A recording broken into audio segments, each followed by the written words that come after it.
You're watching the HKIR edition of Racing to Win. We've already previewed the Vars prior to the break. The Sprinter's up next, and it's over the 1,200 metres. Wellington at the top of the book.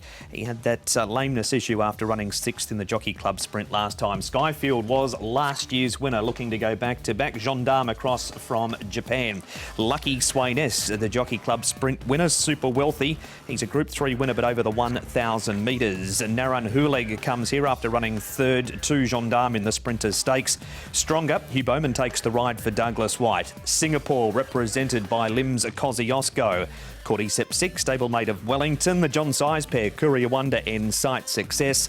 Mikhail Yell and Resistencia down the bottom of the race book. Resistencia placed in the race last year behind Skyfield. We had a good to slow pace in the first of our preview races, Tom. That is not going to be the case here. No, they'll fly along here, especially with the Sight Success going to the front. Gendarme to come across from barrier 8 for Damien Lane. Lucky Swainess, Paul, we know he's never the quickest away. It sort of takes him 50, 100 metres to get into full flight, but if they want to, they can get up into a good position, I think. Yeah, that's the key, isn't it? He's drawn barrier number 3, so he can put himself in there. Lims Kosciuszko has got technical speed as well, the Singaporean horse. I think there's a place there for Wellington. I know he's drawn awkwardly in 10, but we know he's got quite good gate speed, so he can make his own luck, I think. Ryan Moore booked to ride Wellington with, unfortunately, Alexi Bedell out during an injury, or with an injury, at least, was Alexi. They're the past winners, Tom, for the Sprint Skyfield in a race where it had that horrible fall last year. Down on Smash and Beat the Clock, also recent winners. Yeah, so the only exception out of the Hong Kong runners there, of course, Down on Smash, winning there for Japan, but it is a race down through recent years that Hong Kong has certainly prevailed in very, very strongly. Some barrier stats for you now for this race, Paul, and this is how they line up. Barrier number 1, just one win. Being drawn towards the centre hasn't been a bad thing in this race. Yeah, sort of out of trouble. So if you go slowly away from an inside drawer, you can get into a bit of trouble. But barrier 6 is statistically the best barrier draw at the moment that we've seen in recent years. So we'll see how Sight Success can go from that draw. The anomalies there: Wellington drawn barrier 10, Skyfield 11, and Cordyceps 6 drawn barrier 13. Those are the gates that haven't won. Some people read those as gospel, but sometimes people just take them as a grain of salt. All right, well, there's a visitor here from Singapore this year. His name is Lims Kosciuszko. There's not much of him, and his jockey was with Nick Child, Danny Beasley. Just on the horse, Danny, obviously you've come over with the horse. You've been here throughout the preparation here in Hong Kong, and have preparations gone as smoothly as you'd all hoped? Couldn't be happier with him, Nick. Like the horse, he's got a great temperament, which goes a long way, but he travelled over really well, lost minimal weight, put it back on more or less straight away. He was very fit before he came, so we haven't had to do much with him, just let him can around, and he's really adapted to the conditions really well. Settled in terrific, ate all his food, every grain, every feed, drank well, looks well, and yeah, moving good. Really, touch wood, we're still a couple of days out, but as you said, the week couldn't have gone any better so far. Danny, I've been fortunate enough to see him firsthand in Singapore, and obviously his form there is very good. This, granted, is another level, but I mean, he certainly deserves his place. I mean, what he's done in Singapore has been extraordinary. He's a Group 1 1,200 metre winner and a winner of a Derby as well. Yeah, that's correct, Nick. Like, he's rewrote the record books over there, and first horse to win a Derby and then come back and win a Lion City. He's 8 from 8 at the 1,200, or maybe 9 from 9 actually, I think it is now. So yeah, he's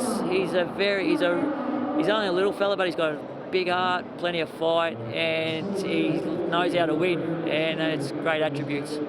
Danny, look, for those that don't know, your story is a very interesting one. You gave up the race riding for a few years, and then obviously come back and you found a horse like him.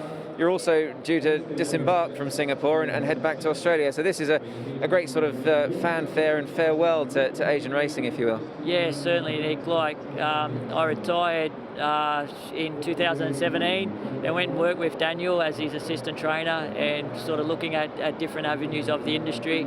Then when COVID hit, turned the industry upside down. There was a lack of jockeys in Singapore, so I decided to come back and to script how the next 2 years went, finding a horse like Lims Lightning firstly and then Lims Kosciuszko. It's just been remarkable, and yeah, returning home to Australia at the end of this year, all family, personal reasons, like just to get home, be closer to back to my mum and dad and my family. But we'll still continue to ride for a bit, and to think that my Asian career is going to be my last ride, probably maybe in Asia, would be the Hong Kong Sprint. Like if you said that to me 2 years ago when I wasn't even riding, like you could never believe it. Danny Beasley, the rider of the Singapore visitor Limbs Kosciuszko. So that's the Singapore horse that we've looked at. Now we need to go back to the Jockey Club Sprint last time. We'll just let them jump out of the gates and then show you who lands where. So we're underway. We've got the horse that finishes in third placing, Duke White, who's absolutely flying, but this is another step up for him. Sight Success, he's buried on the outside of Wellington there. We've got Cordyceps 6, he's in the green jacket.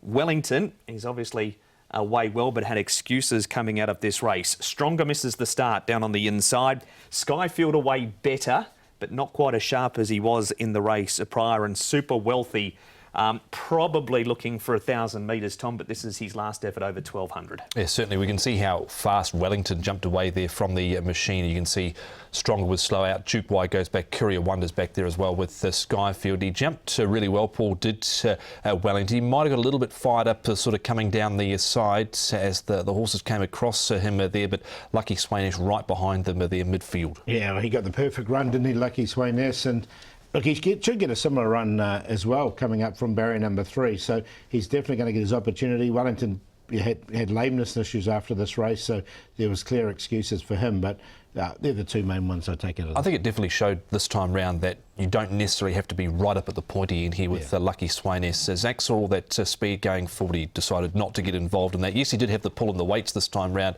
on Wellington. Wellington's going to fare better off at the weights this time round, but for him to reel him in and produce a really good turn of foot over the final stages again, and he's a horse, Paul, that's still improving. Yeah, he definitely is. He's sort of the young horse coming through for sure. So, look, it was a very strong win from him here. I mean, Wellington did win the start before as well.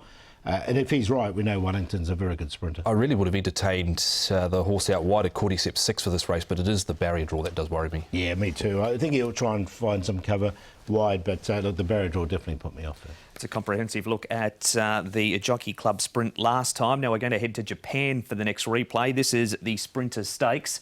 We've got Gendarme, who's in a really good spot next to the inside. Naran Huleg is well back in the field, and Mikhail Yell, Paul, he's covering ground out there 3 wide. Gendarme's come up a big price. Be very shocked if he starts at that 70 and 16 early. It was a really good run from him. He sort of slingshot off this bend here, and he just, I really like the last 50 metres this race. He ran away. Naran Hulig is the fast finisher in the blue with the white face. Look at him coming through late. Mickey Yell, she's drawn wide, and I just think she's going to get a tough run in this race. Yeah, that does worry me, the wide draw. And I don't think she's the easiest of rides either. She gets a bit fierce in her runs. James McDonald, I think, is going to have his work cut out for her. I think they were fairly confident coming into the race, but it's the draw now that just might have set things back a peg or two. Another look at Naran Hulig here, Tom. This is the Takamatsunami Kinnan over the 1,200 metres. And Group 1 and a winner of this race is Naran Hulig, and that is him further back in the field on the inside. I do wonder how far back he's going to get in the run, because he's a horse that does get a long way back. You saw that last time out in the Sprinter Stakes from Barrier 6. He's run up over 1,600 metres in the Udis Kinnan. He only had a few behind him last time out, but it is probably his running style here that worries me a little bit with a 420-odd metre straight. Yeah, I tend to agree as well. Look, he is going to get back. He'll be running on strongly, and if he gets all the luck, he can win. But from his running style, it's, you know, he needs luck, I should say. He certainly saved a lot of ground in that replay. More on Mikhail Yell now, Paul, and that is Mikhail Yell out there in the blue cap. This is Group 2 level in the Senkai Show Centaur Stakes. She's got ability, there's no question. She's a very fast sprinter. Her work's been good since she's been here. She's settled in really nicely. It's just what sort of run she's going to get from that draw. I mean, there's a lot of pace underneath her. If she gets away strongly and can tuck in, then, you know, she's a definite chance. But again, it's the draw for me. Did have excuses. Last start was sort of wide, not too far off the pace, and then got slightly skittled on the home turn on her day. And from a better draw, I would entertain her as well. Okay, and finally, we go back 12 months ago to the sprint. As you can see, there's not many here because there was that very nasty incident coming up towards the home turn. But we have Skyfield in the yellow colours. He went on to win the race. We've also got Resistencia. She's back again. Good draw for her down in Barry number 1. Stronger ran 5th, and Wellington, he was inconvenienced when that fall happened on the corner too, Paul. So what about this year's sprint when it comes to these four? Wellington, obviously the pick of them. Yeah, definitely. I think Wellington's a big chance in this. He looked good before he had that excuse last time. Skyfield hasn't won since this race as well. This is his last win. So, yeah, Wellington clearly for me. Resistencia, I think, is a chance as well from an inside draw. Yeah, I did like her work during the week, Resistencia. I guess next to this race there'll always be an asterisk. I just wonder if it's a little bit stronger for Resistencia this time, but on her track work she seems to have settled in well. And she's put on a bit of weight too. She's up 35 pounds at her body weight from last year. She's been working with that pink blanket over her hindquarters as well all week, has Resistencia. Is it a race for Hong Kong, this one, Paul? I think it is, actually. I think there's the two Hong Kong horses look really strong here in Wellington and Lucky Sweynesse. I've gone that way. Wellington, multiple Group 1 winner, had excuses last time. Lucky Sweynesse is the up-and-comer. It's going to be a very good race. So 1 to beat 4, Gendarme showed that really good turn of foot last time. Is getting on a little bit. It's 7-year-old now for him. And Resistencia from an inside draw. So 2 Hong Kong, 2 Japan. 1, 4, 3 and 14. Yeah, save 4 numbers, but look, I'm quite keen on this time round to Lucky Sweynesse. It's the first time he's really come up with a decent draw recently. This guy won well last time out. Meets Wellington on favourable terms for him this time round, but 4 to beat 1. Richard Gibson, I think, is pretty happy with where Wellington is at the moment. Resistencia and Gendarme off the back of that Sprinter Stakes win. Wasn't fancy that day, but was a very good win from him. 4-1, 14 and 3.